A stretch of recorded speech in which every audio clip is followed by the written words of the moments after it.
Hello everyone, welcome to my channel Shimam's healthy ফুডে। আশা করি সবাই ভালো আছেন। আমি আজ আপনাদেরকে পুডিংয়ের সহজ একটা রেসিপি দেখাবো। পারফেক্ট ক্যারামেল তৈরি করে চুলায় কীভাবে পুডিং তৈরি করা যায় সেটা আজকে আপনাদেরকে দেখাবো। আমি এখানে 4টি হাঁসের ডিম নিয়েছি। একটা ধুতে গিয়ে ভেঙে গেছে, দেখতেই পাচ্ছেন। হাঁসের ডিম, দেশি হাঁসের ডিম আমাদের এখানে পাওয়া যায়।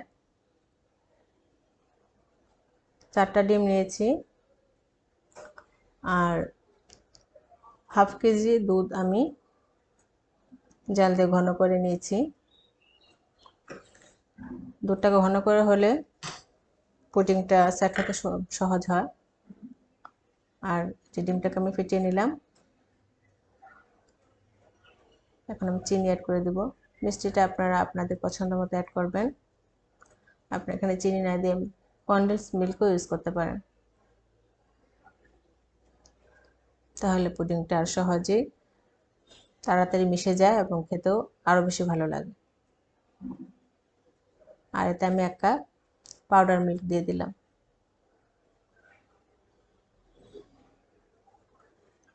পাউডার মিল্ক দিয়ে ভালো করে ফেটিয়ে নিলাম।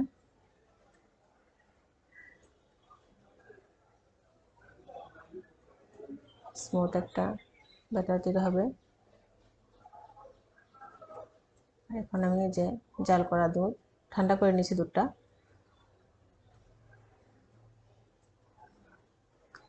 এটাকে আরও ভালোভাবে ফেটিয়ে নিতে হবে, যেন কোনো লাম্পস না থাকে। আর একটু দুধ আমি অ্যাড করলাম।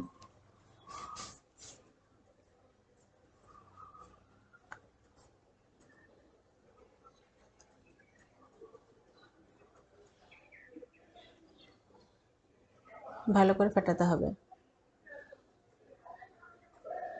তাহলে আপনার অল্প অল্প করে দিয়ে দিয়ে দুধটা দিয়ে দিয়ে আপনার মিক্স করতে হবে।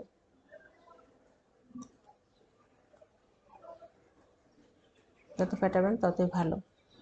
আর এতে আমি স্ট্রবেরি এসেন্স ফ্লেভারের জন্য ইউজ করছি। আপনারা ইচ্ছে করলে আপনাদের পছন্দ মতো ফ্লেভার ইউজ করতে পারেন।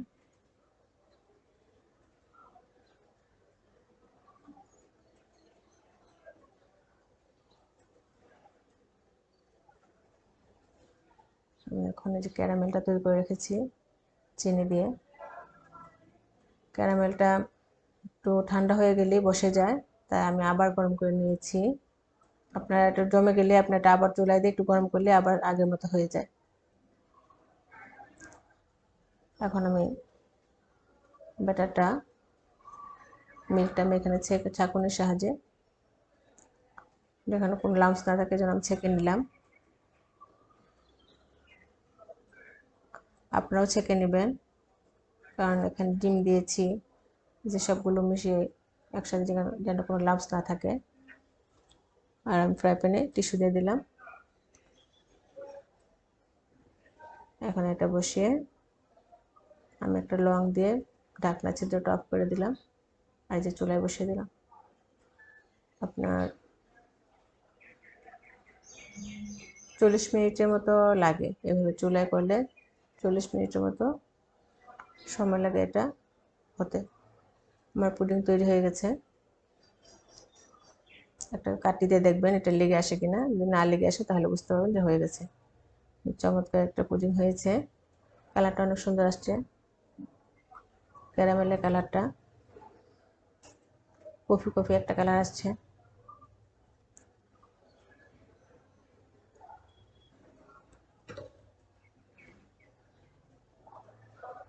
পুডিংটা খেতেও অসাধারণ লেগেছে। বড় সার্থকতা, আমার ছেলেমেয়েরা এই পুডিংটা খুব টেস্ট করে আয়েশ করে খেয়েছে, এটাই আমার ভালো লেগেছে সবচেয়ে বেশি।